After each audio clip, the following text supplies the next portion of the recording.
There has been an increase in the number of Zimbabweans that are deserting their jobs on cruise ships.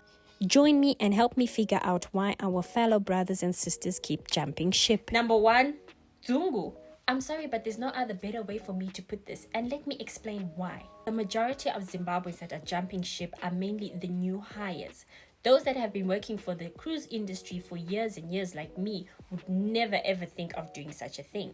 As some of you may or may not know, as soon as you get on board, your passports and documents are taken away from you. The main reason they take away our documents is to keep them in a safe and secure location, as port authorities or immigration of any country may want to see those documents, and it's easier if the cruise administration have them all together at hand, ready to present to them. Most Zimbabweans will choose to jump ship in countries like the United States, Canada, Australia, and the United Kingdom. The question is, how do they do this? There are 3 ways in which a seafarer may choose to jump ship. The first one is when they land into the country. So say, for example, once they land in the US, instead of going to join the ship, they decide not to join the ship at all and run away. The second way they do this is on their way back home. Instead of going back home, they decide to stay in the country illegally. And the third way of doing this, which is a very, very popular way, is a during cruise shore leave. Now, cruise shore leave is the time that's granted to crew members to get off the ship for a certain period of time to visit and enjoy their port of call and come back. And when a person chooses not to come back, this person is then known as a deserter. So what happens when a Zimbabwean jumps ship? The moment you have decided to jump ship, you have committed a crime. So the first thing that happens is that the cruise company will alert the port authorities.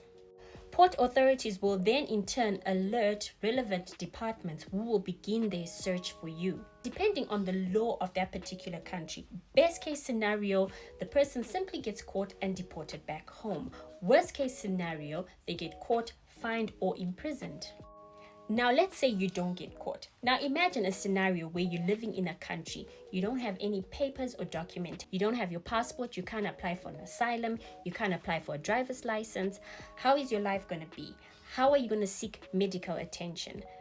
How are you going to get yourself a better job? How are you going to study? You're always going to be living life looking over your shoulder. Question is, even after all this, why do people still decide to jump ship? Really have an answer for that, but according to some people who I've spoken to, most of them say it's in search of greener pastures. But the sad part is that the ones who successfully do jump ship end up getting exploited by other foreigners because they don't have papers. You must be wondering, why do I care? Why does this upset me? And how does this affect not only me, but other fellow Zimbabweans?